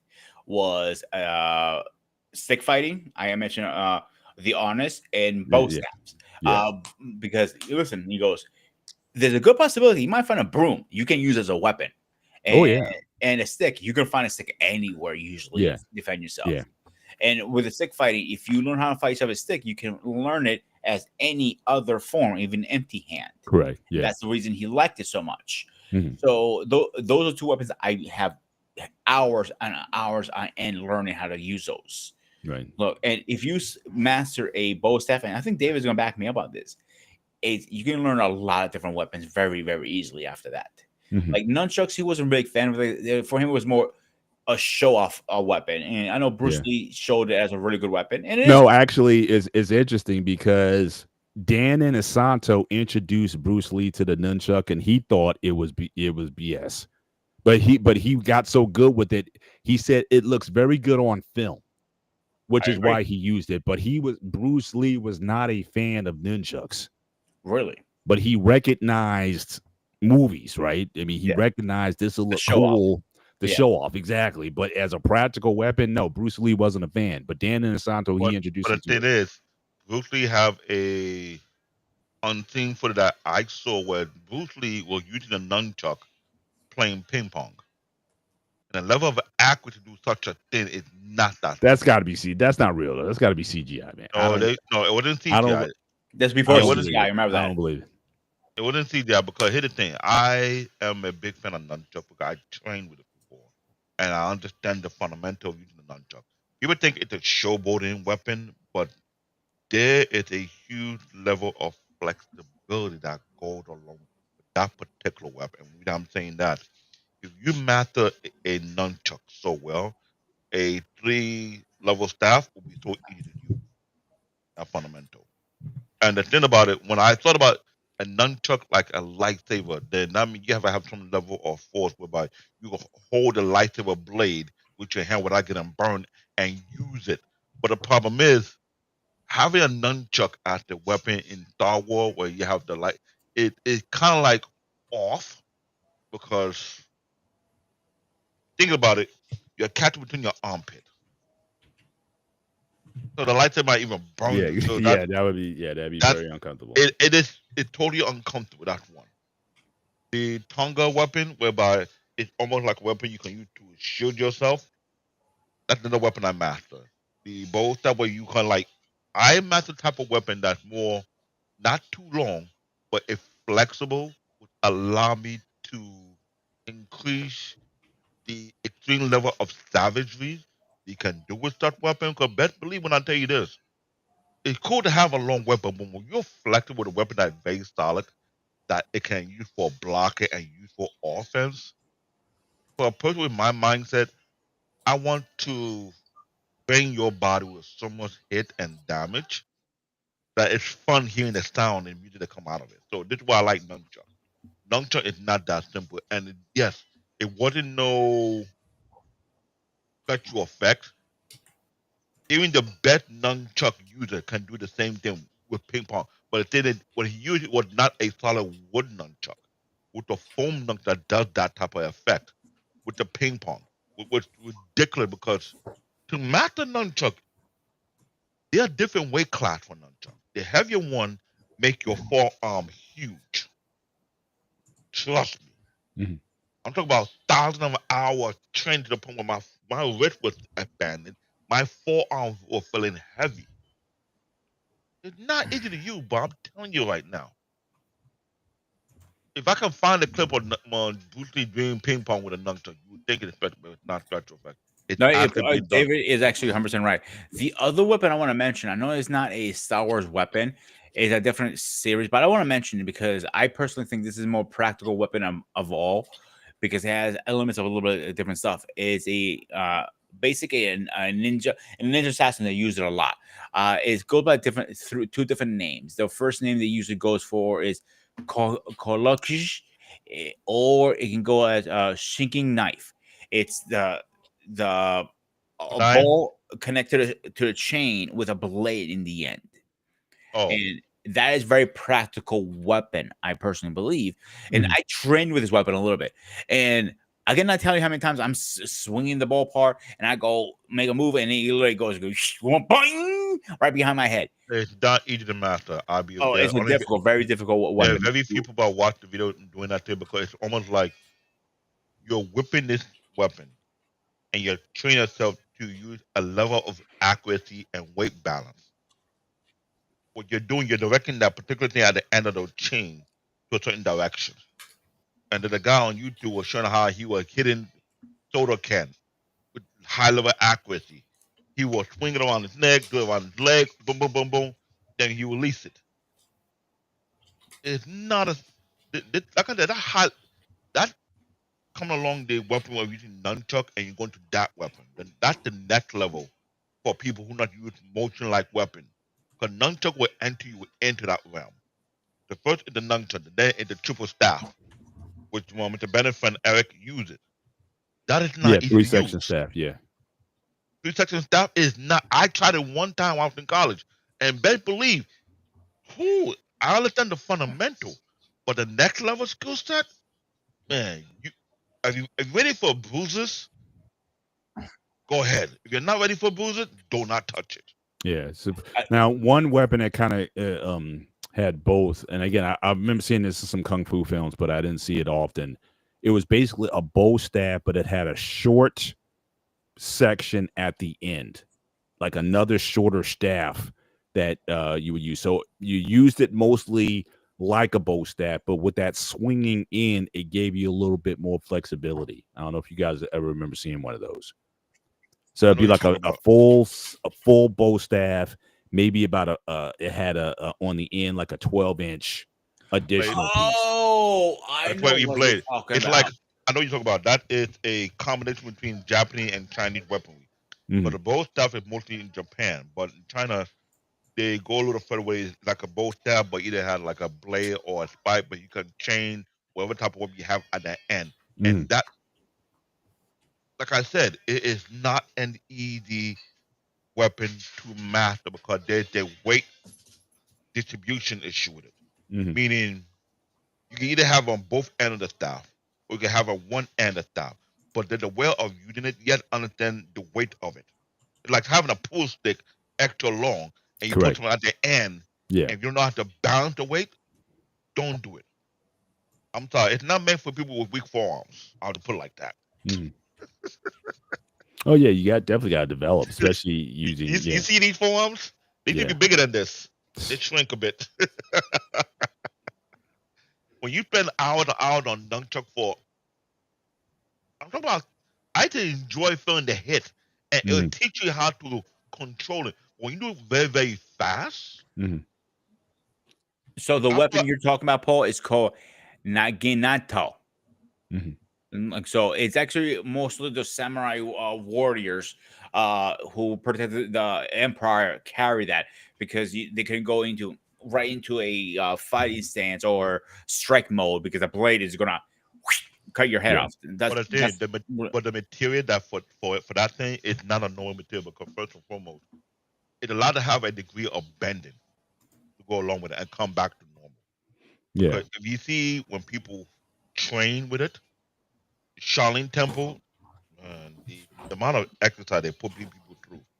Like I said, speaking of Shaolin Temple, Where you saw it mostly, if you go back and watch the Venom Clan movies, Invincible Shaolin, you had the guy using it. So you had the two guys, one had the bow stick and one had the one with the, again, that bow with the thing on the end of it. That's the first time I saw it. And I haven't seen it often, but but certainly those two styles going against each other at it's always that class, because the thing about people using the bow staff, they want to make sure that staff don't hit the bladed side. You have to make sure you extend it so it hit the. But it wasn't a blade. It was just another wooden section. So it was instead of being a 3-section staff, it was basically like a 2-section staff, but the second piece was about a foot long. If you go back and watch footage of Invincible Shaolin, right, believe it or not, aka Unbeatable Dragon, you'll see in the beginning where he's using it, and because it basically gives you a little more reach and a little more flexibility, like rather than trying to hit the guy with the staff, I see what you're saying. You could kind of flick it. That's bad. That's a badass weapon. Yeah, it's none of these. I know what you're talking about, but it's not gonna be that. The weapon you're referring to, it's a badass weapon. It's not normal. Martial arts have a lot of different weapons, guys, and that's one thing about martial arts are so unique. Like, that's what I'm trying to point out, because the lightsaber thing, it did a unique level whereby it derived from martial art more than just regular swordsmanship. Because, like I said, when you talk about all the weapons, you see the fight scene. If you're not very heavy on the thing, thank you. The naginata, the Japanese harbor, Mount Company used for. Yeah, that's what I said earlier. I just couldn't pronounce the goddamn word. But one of my favorite weapons. Yeah, let me see if I can share this real quick. This is it right here. Let me see if I can share it. I think Paul found it. Yeah, that guy. Oh, that sucker! Oh, I hate that one. I hate it. Are you trying to get us fucking broken our heads open? You know how difficult to even hold that weapon is? Yeah, but it's a combination. It's like a bow staff, but that little extra piece on the end, it gives. So it's almost like a long handle nunchuck to it. It has. It's not hard, but it's brutal. That's a brutal weapon. Actually, it is hard, if you actually. Oh yeah, think about it, because you're so used to using this. So and it was swinging that thing around. It's a different style. I know, because I use nunchuck. I'm a fan of nunchuck. If you understand the nunchuck fundamental, that will be easier to you. But I think that it's a brutal weapon to use. You know what I'm saying? That it gives you extra reach. Mm-hmm. Nunchuck, there's a set limit reach. So when it comes to nunchuck, you have to control your range. Mm-hmm. You understand? So it's almost like it's two weapons in one. It's a bow staff. Yeah, and a nunchuck, almost like in one. I was never good with the nunchuck, so maybe that's why I struggle with that weapon personally. I don't struggle with nunchuck. The weapon I actually gravitated very easily, and it felt very natural in my hand, was the sides. That's what was my favorite weapon always. It was very natural in my hand, like it was like a part of my hands, an extension of my hands almost. Think of it. It was very comfortable in my hands. And then Master Race just shaking my hand. My instructor shaking like. And I get that, but here's the thing: those type of weapon, that weapon I've been talking about, it's a variation from having a bow tie mixed with a nunchuck. But the thing about nunchuck, you're constantly moving. So the range angle of defense with a nunchuck is ridiculous. If you master how to use a nunchuck, you can block almost anything if you understand your timing. It's all about timing. That weapon itself, when I say it's brutal, you can really punish a person so much with that type of weaponry. It's just that it's totally unfair. You know what I'm saying? It's a totally unfair weapon. It's like a weapon that you want to punish somebody really deep, want to constantly beat the person. Mm-hmm. You know, you have an extra reach, and you do things whereby you knock people off balance. People who master nunchuck are known to keep people off balance. Because first and foremost, depending on what kind of material you use a nunchuck, you can block a sword with it. Mm-hmm. So imagine a weapon like that as a lightsaber. So again, you avoid the issue of, again, the nunchuck would be too tight because you're gonna wield it under your armpits and all that. So so imagine the tip of that being a lightsaber, and you're trying to combat that as a weapon as well. That could be a pretty That could be a pretty sick contest. Trust me, it will be a very difficult weapon to master. Because not going to be difficult, it'll be very dangerous. Right. And plus, for the guy, if you're the opponent, I mean, it's like you don't like. No one's training with that. You know what I mean? I think what's interesting about a universe or Star Wars universe, we had all those weapons. It would be like, you know, who in the Jedi Academy is going to prepare you for this? That's one of the reasons why Dooku was so good. Why he beat Obi-Wan, who again, Obi-Wan basically beat everybody. He couldn't lay a finger on Dooku because the style that Dooku used was a very old style that they simply didn't practice against. Nobody really used it. Dooku, even the way his lightsaber was shaped, it was curved that fit around his hand. And again, it was like you weren't. He's an asshole sometimes. Eric, I love you like a brother, but some days, my man. Eric understand that. Eric understand because thing with me and Sai, I'm not a fan of it, even though it's Ralph or the Ninja Turtle weapon. I'm more of a nunchuck kind of guy. Like I said, nunchuck range of motion, it's ridiculous. That's one. Two, it has a preference, David. At the end of the day, let's be honest. I know it's not the preference. We come to defense style weapon. If anyone knows where we're going to have the most defense, it's actually a nunchuck, because if you understand how you utilize the timing and the speed of it, and you have the right material, it is very, very brutally dangerous.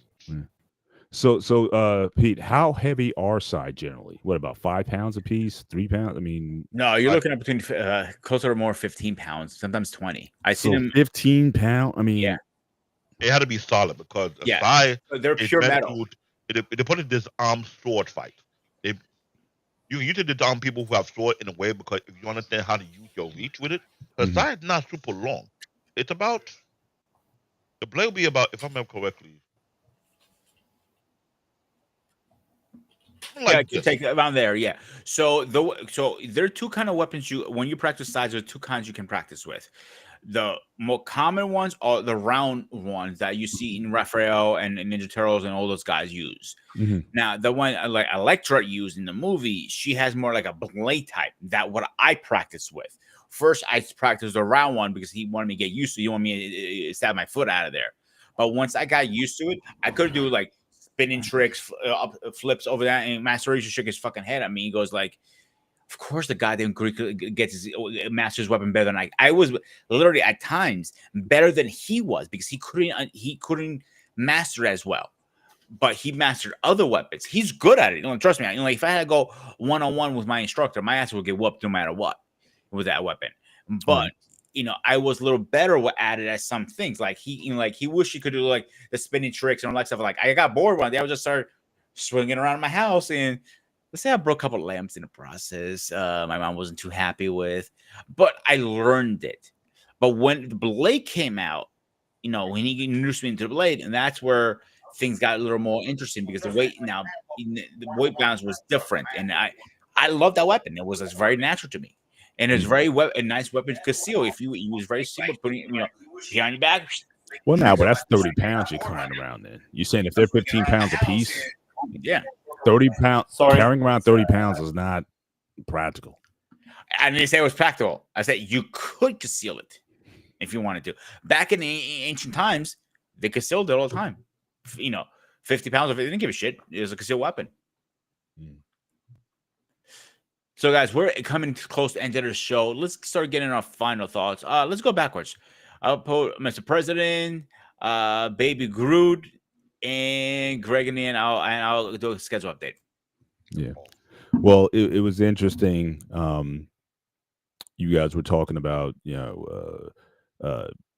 either strength of sabers and whatnot, and then I came in. I was talking about, saber fighting techniques and things of that nature. But certainly, I think there is one thing I appreciate about just collecting, even though I'm not a collector, but I've seen some very creative designs when it comes to these lightsaber companies. Now, again, it's some are exorbitant, but I appreciate the fact that they've improved, especially sound effects and the motions detection that's in them now. They've definitely come a long way since the early days when people started forging sabers. And there's so many different options in terms of where to buy and whatnot. And so I mean, if put it this way, I know there was a company, Kyberlite. They came out with sort of like a modular saber design where you can basically buy a bunch of attachments and switch out components and things like that. If they were at Comic-Con last year, I would have bought one of those hands down, because the hardest thing would be you're seeing all of these different styles and designs and whatnot, but you got limited resources, and it's like trying to choose which one to buy, especially in a moment where you see one. It's not like these things are not easily available, whatnot, and so certainly a modular design system seems to make sense to me, and you could then use your own creativity to create multiple combinations of the main hilt, the base, where the blade goes in, and then also the bottom piece where the sound effects come out of it. And again, I think these guys have certainly did a good job. So certainly, if put it this way, if they're at Comic-Con this year, then I may have to seriously consider it. But because again, I don't have the kind of the time or the resources to really invest in saber collection, but I would definitely take a chance on that. And but again, I've seen some very creative designs. Even I liked even the hilts where it's kind of like clear, where you can see the kyber crystal inside of it when it's ignited up. I think that's a pretty cool effect that you can have on it. But yeah, I mean, it's I love what Star Wars is certainly given, but for all those Star Wars haters out there, or for all those George Lucas haters out there, you wouldn't have any of this if it wasn't for the prequel trilogy. And in my view, I think the prequel trilogy, definitely did a lot more for the Star Wars fan than the fan appreciated. So I will always have a bit of disdain for Star Wars fans because of how you drove George Lucas away from the IP. But certainly, I think clearly the greatest saber fights, the variety in lightsabers that you saw, because the original lightsaber was basically, I think they took a Graflex, holder from a camera, and that's how they made the original lightsabers with. Actually, they did, Paul. Yeah. So the fact that we have the variety that we have, that all came in the prequel trilogy. And so, certainly I give a lot of credit. Thank you, George, for giving us the prequels. Thank you for leveling up the lightsaber fighting and the variety that we see in lightsaber design. And yeah, I mean, so I'm very appreciative of that. So that's all I got. Ladies and gentlemen,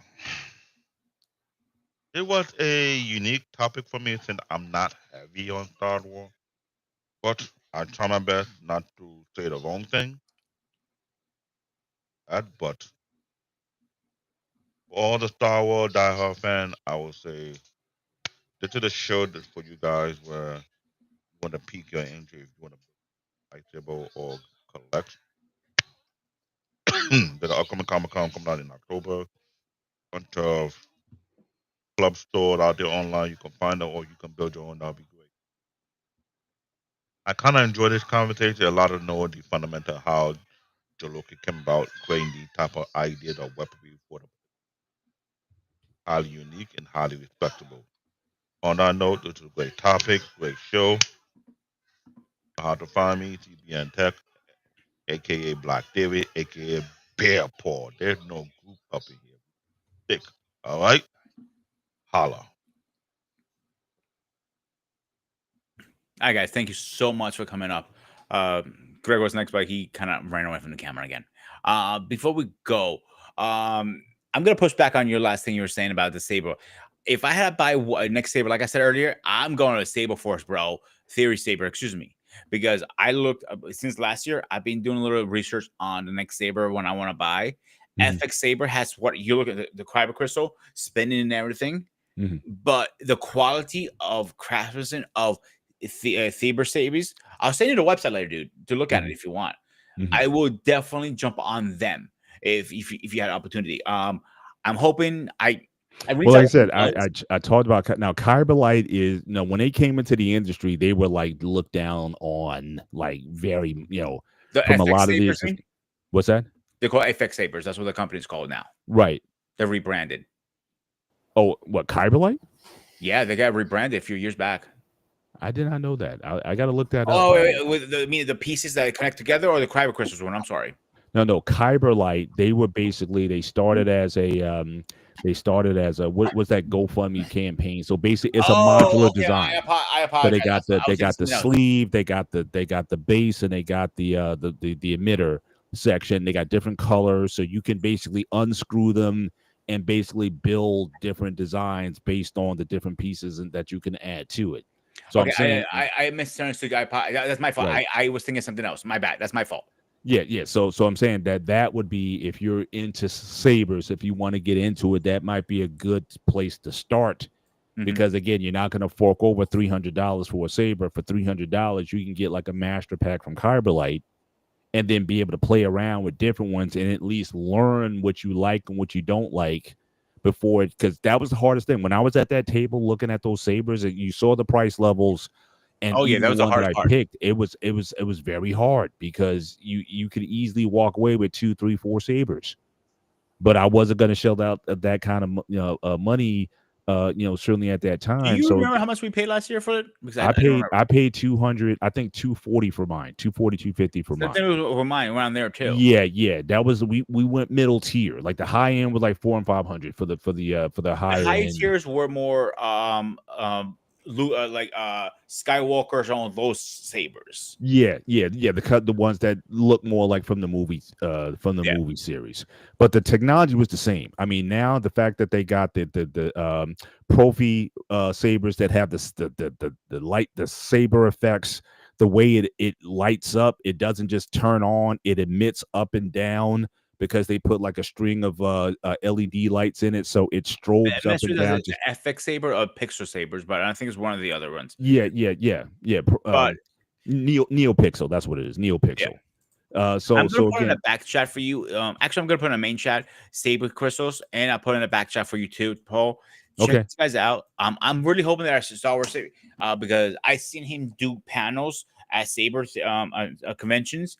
And his prices are a little cheaper at conventions than actually at from the website.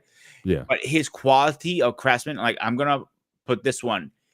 This is not the exact one I want. I'm gonna put it in both chats back and front. It has the Kyber crystal, like I want to get, like you want too. I think you mentioned you want a Kyber crystal broke. They have like a dual one, and that's a little bit out of my budget at this moment. It has father versus son, and the one is dark. It means Anakin's and Vader's, and one is both are broke. One is black, one is silver, and it has the crystal spinning. And I think that's cool. Get both their sets. Yeah, I think Theory Sabers to me is like right now, from my understanding. Again, I'm no saber expert. He's the top of the line right now. Vader was at one point. Vader's Vault was number one. He knocked them down. Now they're number one. I love to meet this guy and shake his hand, and be honest with you, and hopefully get him on the channel too. I've been trying to get him. I hope for all of them. I hope they just keep innovating, because again, it's like supply and demand. Exactly. I mean, you used to have custom guys who can charge basically a king's ransom, and it took forever. I mean, I heard horror stories, people waiting like 6 weeks, 12 weeks to get their sabers. This saber right here from Saber Force, when they first came out, this was going to be about, give or take, between 1,500 to 2,000 on the base model. I mean, just a light, no soundboard, just one button, regular batteries, whatever, something very basic. Then if you start going up the tiers, I saw them up to $8,000 at one point. Yeah, because the problem is a lot of people don't know how to put the soundboard together, how to program the soundboard, what kind of crystals to get. I mean the blade, obviously I'm talking about. So some things that you don't know, so it's just easier to just purchase from somebody. Yeah, like sure. I personally don't have the time and energy right now to sit there and assemble my own right now, from buying pieces, buy a soundboard from X, Y, and Z, buying the saber from X, Y, and Z, getting the hilt, getting this, getting that. I just don't have the time for that personally, to be honest with you. Yeah. And it's one guy named Jedi something. He reviews sabers, and he has said it's a lot of work. And he collects sabers and reviews sabers.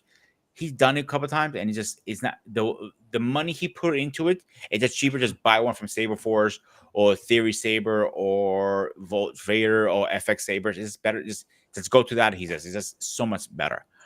Greg, before we go, you got anything last things you want to say? Just good night to everyone. I enjoyed listening to all this. Sweet, bro. I really did. I don't have much. I don't know guys, much. so really fast before I forget, October 11th, is it? Let me double check. I'm pretty sure it's October 11th. 1, 2. Yes, October 11th. In about 2 weeks, almost, me, Paul, and David will be at Comic-Con once again. First time with David, second time with Paul. This is my 20th event, I believe. Some shit like that. 15 or 20. I lost count. Whatever. But please come join us if you see us. Then you fly ass your ass down and you go one. But if you actually, I'm sure they have something pretty big, and you do. Craig, do they have something pretty big in UK? Where they do like cons like this? They don't have in London or whatever. Not as I'll be going to. It's based on location. They should. I'm actually shocked. 'Cause I know they do them big in Japan and all over. I'm surprised they don't. In Europe, it had to be a particular area where they have a unique level of fan base that go to either comic book or we had something to do with the anime. It all depend on that because, like I said, not everywhere celebrate anime. Actually, I just looked it up. Actually, it's tomorrow, September 21st. They're doing Wells Comic-Con in London, UK. Nice. Didn't you know there was one in there? Yeah. So I only heard the ones in America. Yeah. So really fast, guy. If you see us, come say hi to us. Well, he might be look a little screamy and ugly and big Barry. I promise he doesn't bite. He has his rabies shot. Don't worry. But we'd love to say hi to our otherwise. I would love to say hi. He looks like he could eat her. Like I said to you beginning of the show, we are not building a channel here. We're building a community and a family. So come say hi to us. We don't listen. Trust me. We'll be happy to see you guys. Schedule update really fast. Tomorrow we are having a gray area. I just don't remember the topic. Energy. Energy. Thank you. We're going to be doing energy. And I just want to mention now on the week after that, I believe you're going to be away, right? Paul? Yeah. I have to, if I don't find a replacement for Mr. who needs to take another vacation with his wife. So I'm going to try to get Coach on there. And in 3 weeks from now, our buddy Steve, who jumped in earlier today on I believe is the 5th. Yes, October 5th will be our last, I think last, maybe not last, I'll say. One of our interviews coming up very soon. Fascinating story. Teacher to YouTuber to social media financial now. So he has a great story to talk about, and I'm looking forward to actually asking questions and talking to him. Now for schedule update, I was saying we have the gray area this week on Tuesday. We're talking about, this is the one that I definitely like to have you on, Paul, because this is more your realm, and I need you on there if you have time, that is. Because I know you're a busy man. Married life, the pros, the cons, the reality. Yeah, I'll be there, and I'll be there on time. 9:30. Yes, we're back to 9:30. Okay, I would have, like I said, I would have been on early on the last show, but don't worry about it. I could have swore it was 9:30. You started it. No, we're back at 9:30 from now on. Awesome. We don't have to worry about this anymore. I got these guys on lock and key right now. Put it this way. And you are talking about what show are you doing this week? I think we're going to get into some. Well, actually, I won't be on this coming week because again, I'll be on vacation. So we won't more than likely we won't have a show this coming Thursday unless again if Coach wants to run the show himself. But we're going to start a series of shows on networking. Actually, let me talk to him. Maybe me and him can do a show together. Okay. Because all right. I'll leave around it. I gave you the schedule of shows. So it's either networking. Also talk about home buying. I think home buying. I think was also this week. I had you scheduled for finding the right coach. Finding the right coach. Yeah, that's Okay. good. I mean, we can certainly because I thought I covered some of that in as far as finding the right gym.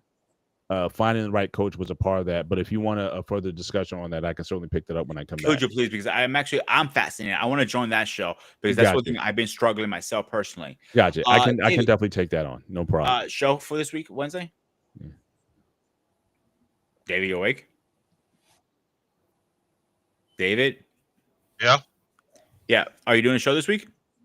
Doing a show. I'm sure I'm doing a show this week, but I will find a topic before Monday. I'll let you know because the last show we do, I would break it down different idea of how we would go about it because I have an idea for a show for you if you need help. Okay. All right. And then we're off on then our second episode with Sean is going to be this week. Great guy. We had a great conversation for our first show. So tune in to STSU. Straight talk, straight standards. Sorry, my brain just froze there. And next week it's an old school movie franchise that I already know one person could come in. Alicia wants to join this conversation. It's the Mighty Ducks franchise we're talking about. Yes. So I'm actually looking forward to that conversation. Except that, guys. Anything else from you, gentlemen? Greg, last words? Well, I just sent you a message. Nikki said hi. Oh, hi. David? No, don't put me on there. oh, Yo, this is for a while. She looked like she was gaming. She was like, "Hey, she is gaming. She's on the laptop." Nice to meet you. And thank you for the compliment earlier. I appreciate it. Yeah. Paul, last words before we go? Just make sure you go back and watch our last Next Gen training show. So again, very active. I was showing all kinds of how you can work out from home. I'm using jars. I'm using book bags. I'm using all kinds of body weight exercises and whatnot. So again, definitely get some tips from there. But definitely pass it on and share it. But again, you don't necessarily need a gym per se. You definitely need the right mindset, which is why we encourage you to join Next Gen training, because again, we focus much on the mind and the mental process as much as the physical. Mm-hmm. But if you have the right mindset, you can turn anything and any place into a gym. I agree. You don't have to necessarily get to a place. So so definitely go back and watch those videos. Mrs. Bennett actually made a special guest appearance on that show. You're not going to see that often, so don't get your hopes up or whatever. We're not. I saw it. She's gonna be a rare. She's going to be a rare. Yes, and my dog, my Dr. Strange, she also made an appearance on the show last week. So it definitely was a family affair. Make sure you go back and watch last Thursday's Next Gen training and get some training tips. Wow, Paul, we had your wife, we had your dog, we had your daughter on. We had actually two of your daughters, if I'm not mistaken. Well, the one, she was in the room. She never came on, though. That's the one in medical school now. Yeah. And Okay. then we had the other one actually on a guest. We asked she was. questions. Yeah, she was. Yes. So we gotta bring the last one in. We gotta bring her in. She's the last Thursday show was a very good show. There's a lot of pointers, a lot of ideas. Oh yeah. I'm gonna talk. I got a lot of pointers to point out in our meeting on Monday. All right, guys. As always, this was a Spartan Institute Network. I am the Spartan. He is Greg. He is BMU. Wow. I'm having brain farts today, right and left. He is Black David, Mr. President, aka Mr. Bennett. As always, stay fresh, stay safe. And I'll see you guys on the next one. Hang off that one. Peace.